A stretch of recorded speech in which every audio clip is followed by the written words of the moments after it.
Good evening, friends. I hope you're staying warm right now. It's been it's been a cold couple of days. Yeah. So I think I'm ready to start, but I will give it another minute or so for people to come in.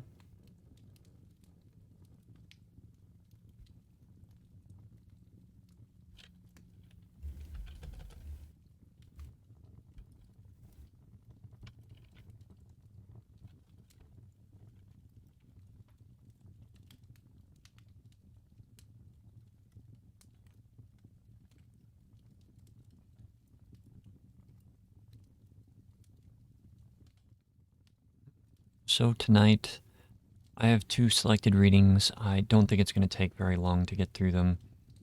I'm having a wonderful time this week with the readings. Um, but yes, it was the night before Christmas, originally known as A Visit from St. Nicholas,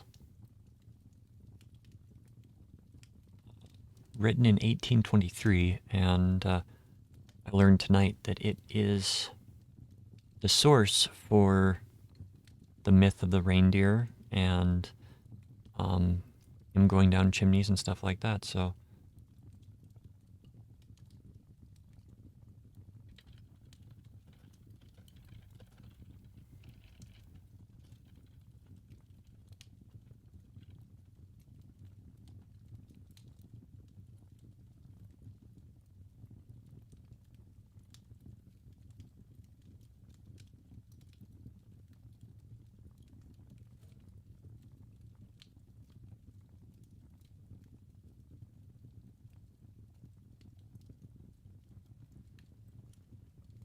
right, my friends, the second piece is going to be The Happy Prince by Oscar Wilde, which it's a very heartwarming story that is truly at the heart of the season. So I hope that you'll sit back, relax, get yourself a nice cup of cocoa or something, and enjoy.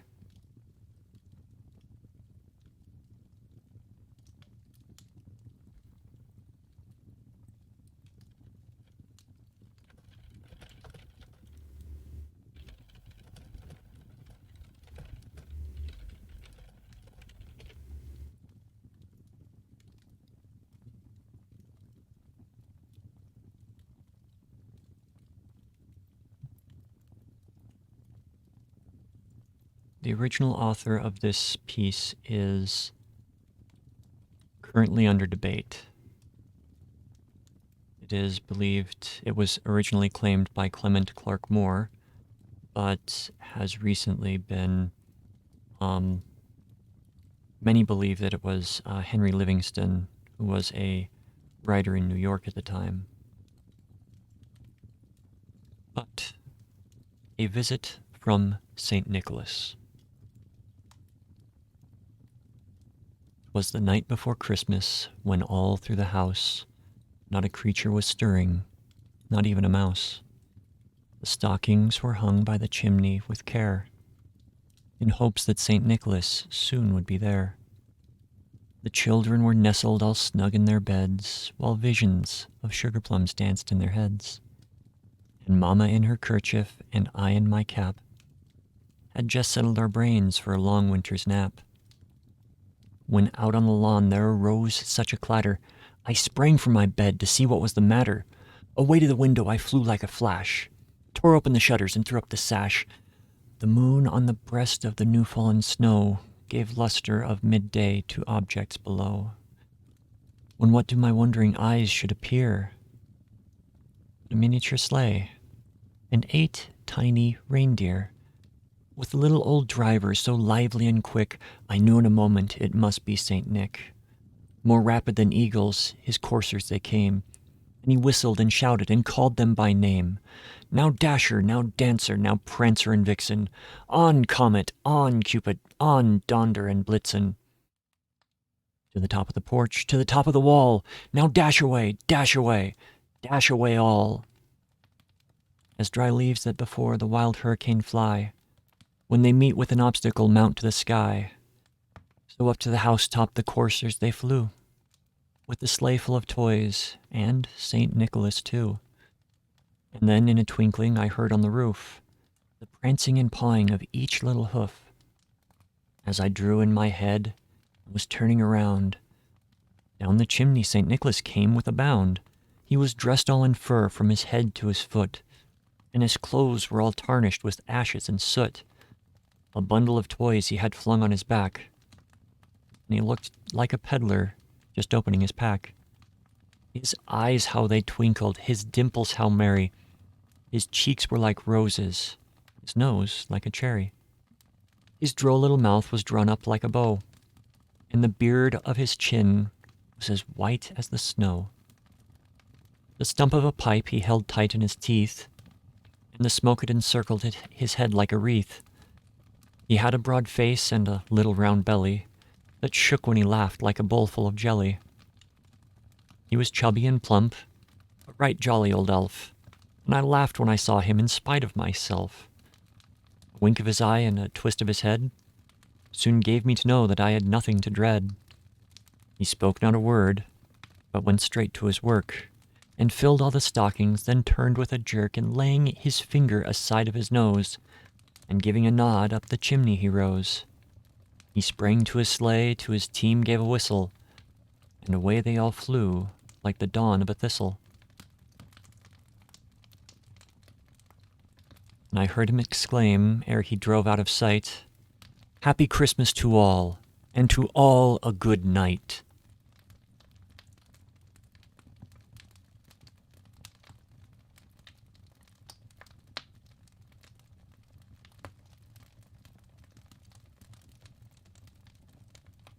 Now, my friends, the story I've been waiting all week to read.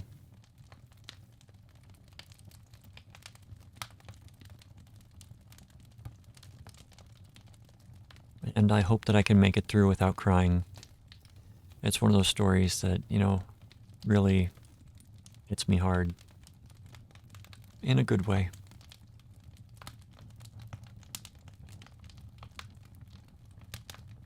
The Happy Prince by Oscar Wilde. High above the city, on a tall column, stood the statue of the Happy Prince. He was gilded all over with thin leaves of fine gold. For eyes he had 2 bright sapphires, and a large red ruby glowed on his sword hilt. He was very much admired indeed. "He is as beautiful as a weathercock," remarked one of the town councillors, who wished to gain a reputation for having artistic tastes. "Only not quite so useful," he added, fearing lest people should think him unpractical, which he really was not. "Why can't you be like the Happy Prince?" asked a sensible mother of her little boy who was crying for the moon. "The Happy Prince never dreams of crying for anything." I am glad there is someone in the world who is quite happy," muttered a disappointed man as he gazed at the wonderful statue. "He looks just like an angel," said the charity children as they came out of the cathedral in their bright scarlet cloaks and their clean white pinafores. "How do you know?" said the mathematical master. "You have never seen one." "Ah, but we have, in our dreams," answered the children, and the mathematical master frowned and looked very severe, for he did not approve of children dreaming. One night there flew over the city a little swallow. His friends had gone away to Egypt 6 weeks before, but he had stayed behind, for he was in love with the most beautiful reed. He had met her early in spring as he was flying down the river after a big yellow moth, and had been so attracted by her slender waist that he had stopped to talk to her. "Shall I love you?" said the swallow, who liked to come to the point at once. And the reed made him a low bow. So he flew round and round her, touching the water with his wings and making silver ripples. This was his courtship, and it lasted all through the summer. It's a ridiculous attachment, twittered the other swallows. She has no money and far too many relations. And indeed, the river was quite full of reeds. Then, when the autumn came, they all flew away. After they had gone, he felt lonely and began to tire of his lady love. She has no conversation, he said. And I am afraid she is a coquette, or she is always flirting with the wind. And certainly, whenever the wind blew, the reed made the most graceful curtsies. I admit that she is domestic, he continued, but I love traveling, and my wife, consequently, should love traveling also. Will you come away with me? He said finally to her. But the reed shook her head. She was so attached to her home. You have been trifling with me, he cried. I am off to the pyramids. Goodbye. And he flew away. All day long he flew, and at night time he arrived at the city. Where shall I put up? He said. I hope the town has made preparations. And he saw the statue on the tall column. I will put up there. It is a fine position, with plenty of fresh air. So he alighted just between the feet of the happy prince. I have a golden bedroom, he said softly to himself as he looked around, and he prepared to go to sleep. But just as he was putting his head under his wing, a large drop of water fell on him. What a curious thing, he cried. There is not a single cloud in the sky. The stars are quite clear and bright, and yet it is raining. The climate in the north of Europe is really dreadful. The reed used to like the rain, but that was merely her selfishness. Then another drop fell. What is the use of a statue if it cannot keep the rain off? He said. I must look for a good chimney pot. And he determined to fly away. But before he had opened his wings, a third drop fell. And he looked up and saw. Ah, what did he see? The eyes of the happy prince were filled with tears, and the tears were running down his golden cheeks. His face was so beautiful in the moonlight that the little swallow was filled with pity. Who are you? I am the happy prince. Why are you weeping then? Asked the swallow. You have quite drenched me. When I was alive and had a human heart, answered the statue, I did not know what tears were, for I lived in the palace of Sans Souci, where sorrow is not allowed to enter. In the daytime I played with my companions in the garden, and in the evening I led the dance in the great hall. Round the garden ran a lofty wall, but I never cared to ask what lay beyond it. Everything about me was so beautiful. My courtiers called me the happy prince, and happy indeed I was, if pleasures be happiness. So I lived, and so I died. And now that I am dead, they have set me up here so high that I cannot see all the that I can see all the ugliness and all the misery of my city. And though my heart is made of lead, yet I cannot choose but weep. What? Is he not solid gold? Said the swallow to himself. He was too polite to make any personal remarks out loud. Far away, continued the statue, in a low, musical voice. Far away, in a little street, there is a poor house. One of the windows is open, and through it I can see a woman seated at a table. Her face is thin and worn, and she has coarse red hands, all pricked by the needle, for she is a seamstress. She is embroidering passion flowers on a satin gown for the loveliest of the queen's maids of honor to wear at the next court ball. In a bed in the corner of the room, her little boy is lying ill.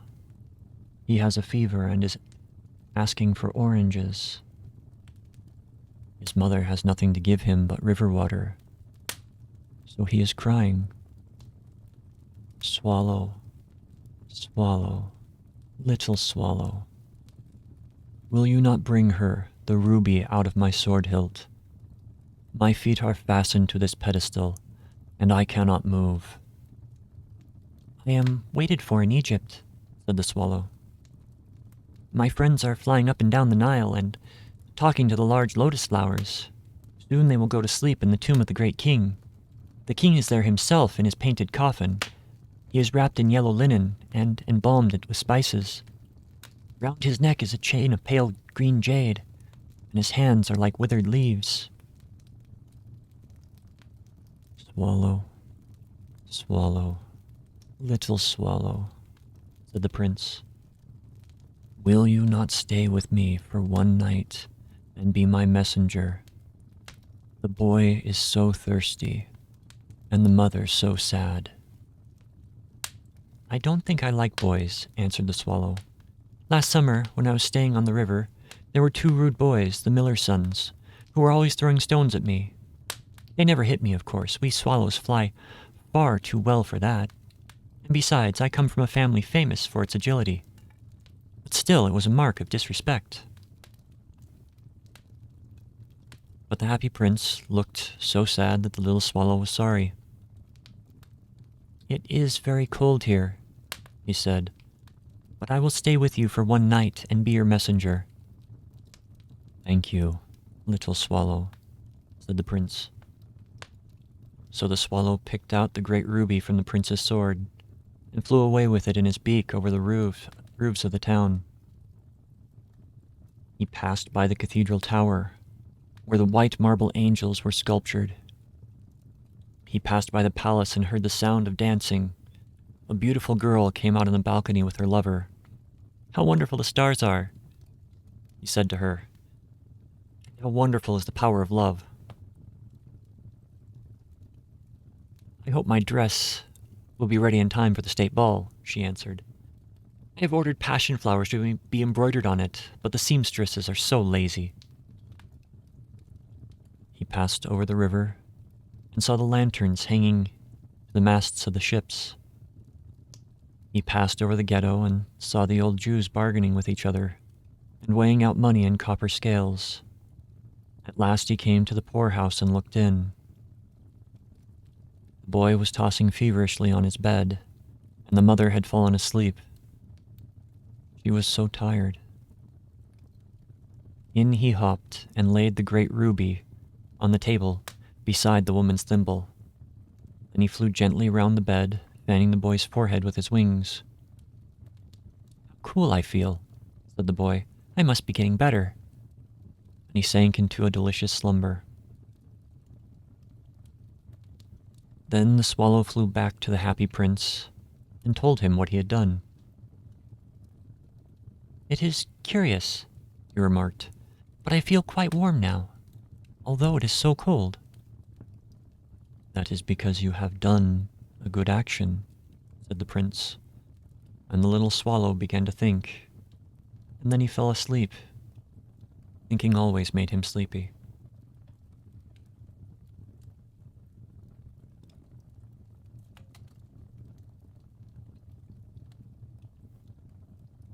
When day broke, he flew down to the river and had a bath. What a remarkable phenomenon,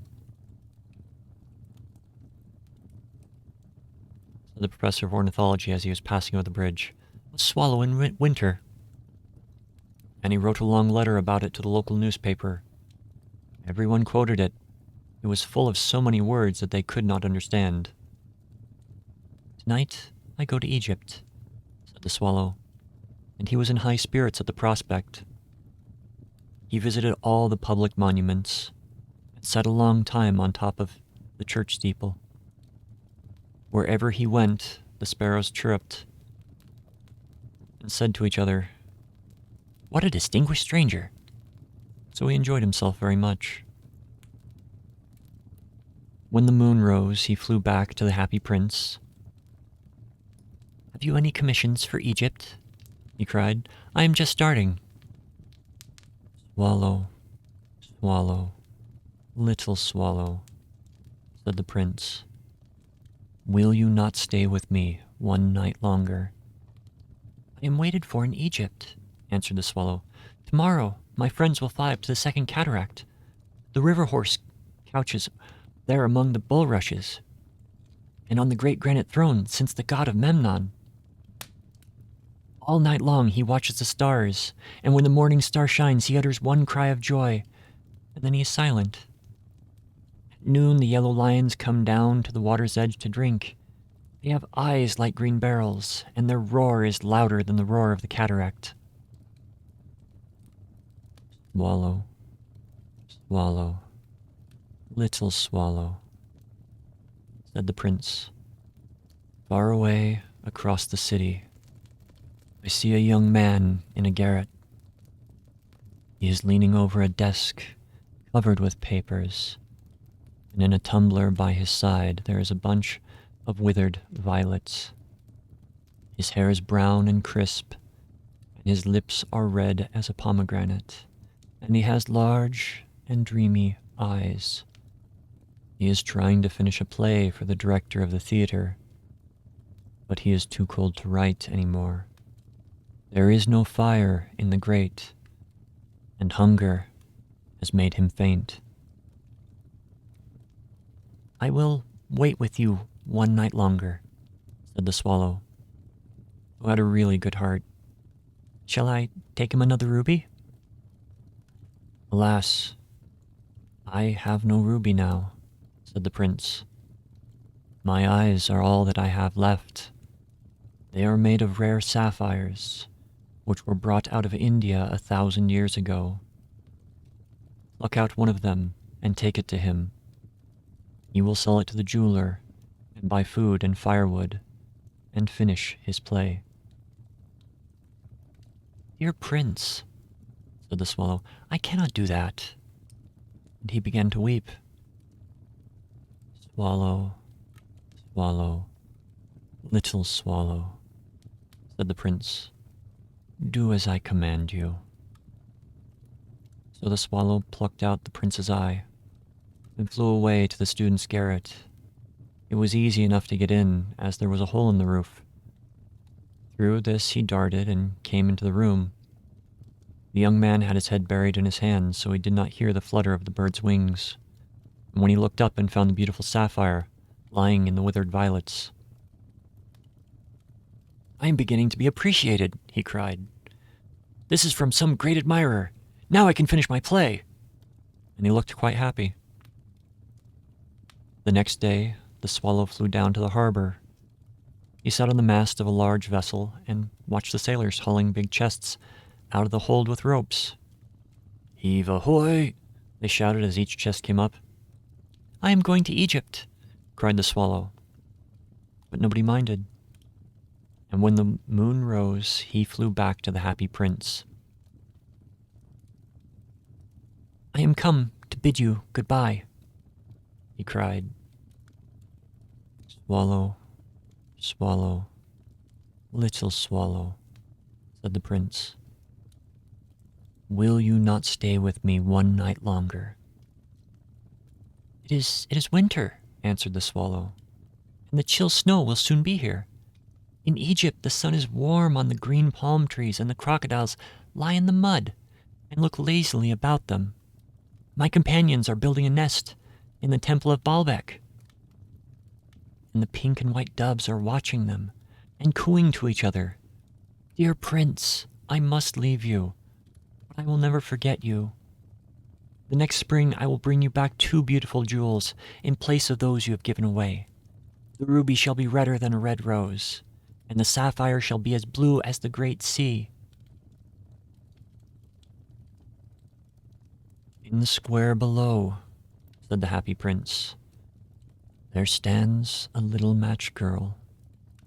She has let her matches fall in the gutter, and they are all spoiled. Her father will beat her if she does not bring home some money. And she is crying. She has no shoes or stockings, and her little head is bare. Pluck out my other eye and give it to her, and her father will not beat her. I will stay with you one night longer, said the swallow. But I cannot pluck out your eye. You would be quite blind then. Swallow, swallow, little swallow, said the prince. Do as I command you. So he plucked out the prince's other eye and darted down with it. He swooped past the match girl and slipped the jewel into the palm of her hand. What a lovely bit of glass, cried the little girl, and she ran home laughing. Then the swallow came back to the prince. You are blind now, he said, so I will stay with you always. No, little swallow, said the poor prince. You must go away to Egypt. I will stay with you always, said the swallow, and he slept at the prince's feet. All the next day he sat on the prince's shoulder and told him stories of what he had seen in strange lands. He told him of red ibises, who stand in long rows on the banks of the Nile and catch goldfish in their beaks, of the Sphinx, who is as old as the world itself and lives in the desert and knows everything. Of the merchants who walk slowly by the side of their camels and carry amber beads in their hands, of the king of the mountains of the moon, who is as black as ebony and worships a large crystal, of the great green snake that sleeps in a palm tree and has 20 priests to feed it with honey cakes, and of the pygmies who sail over the big lake on large flat leaves and are always at war with the butterflies. Dear little swallow, said the prince, you tell me of marvelous things, but more marvelous than anything is the suffering of men and of women. There is no mystery so great as misery. Fly over my city, little swallow, and tell me what you see there. So the swallow flew over the great city and saw the rich making merry in their beautiful houses, while the beggars were sitting at the gates. He flew into dark lanes and saw the white faces of starving children looking out listlessly at the black streets. Under the archway of a bridge, 2 little boys were lying in one another's arms to try to keep themselves warm. How hungry we are, they said. You must not lie here, shouted the watchman, and they wandered out into the rain. He then flew back and told the prince what he had seen. I am covered in fine gold, said the prince. You must take it off, leaf by leaf, and give it to my poor. The living always think that gold can make them happy. Leaf after leaf of the fine gold the swallow picked off, till the happy prince looked quite dull and grey. Leaf after leaf of the fine gold he brought to the poor, and the children's faces grew rosier, and they laughed and played games in the streets. We have bread now, they cried. Then the snow came, and after the snow came the frost. The streets looked as if they were made of silver. They were so bright and glistening. Long icicles like crystal daggers hung down from the eaves of the houses. Everybody went about in furs, and the little boys wore scarlet caps and skated on the ice. The poor little swallow grew colder and colder, but he would not leave the prince. He loved him too well. He picked up crumbs outside the baker's door when the baker was not looking, and tried to keep himself warm by flapping his wings. But at last, he knew he was going to die. He had just strength to fly up to the prince's shoulder once more. "Goodbye, dear prince," he murmured. "Will you let me kiss your hand?" "I am glad that you are going to Egypt at last, little swallow. You have stayed too long here, but you must kiss me on the lips, for I love you." "It is not Egypt that I am going," said the swallow. "I am going to the house of death. Death is the brother of sleep, is he not?" And he kissed the happy prince on the lips and fell down dead at his feet.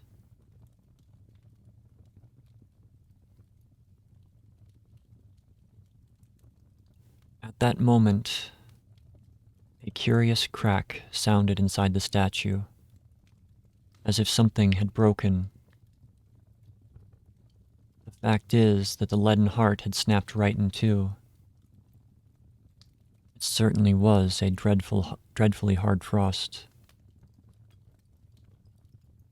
Early the next morning, the mayor was walking into the town square below in company with the town councilors.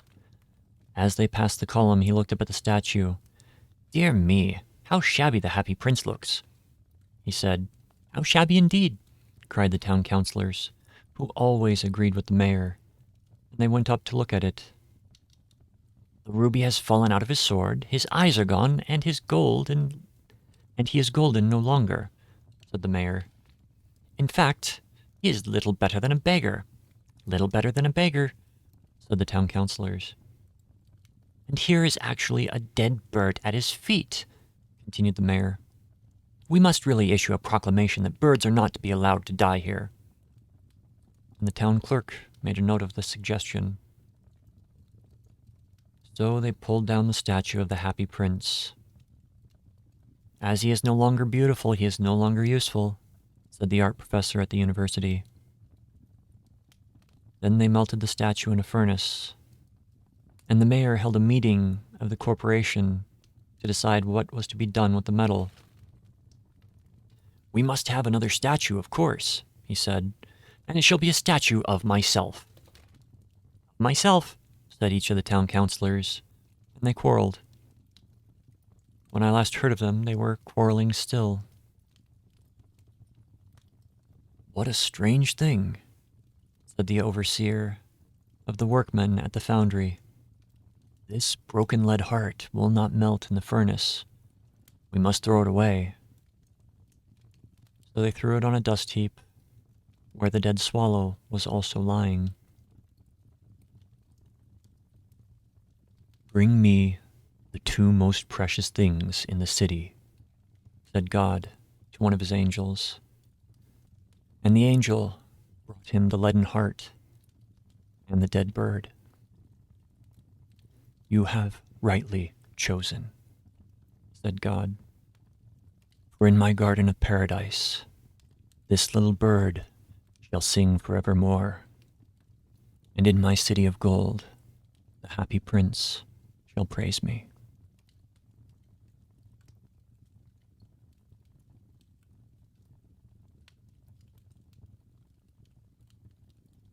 Yeah, I can't get through that one without crying.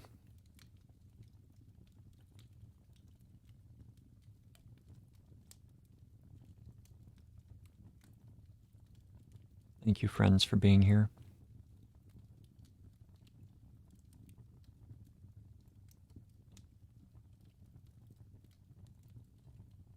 I hope you enjoyed the poem and the story. I hope you have a good Christmas. I hope if you celebrate Hanukkah that the remaining days are good to you. I will be back after the new year.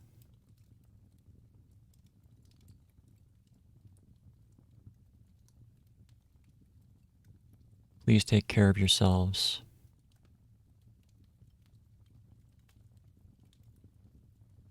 Please look for the kindnesses that you can give to others.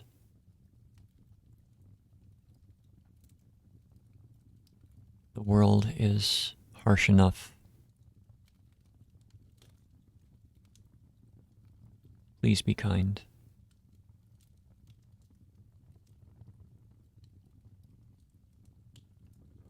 Take care. Sleep well. And good night, my friends.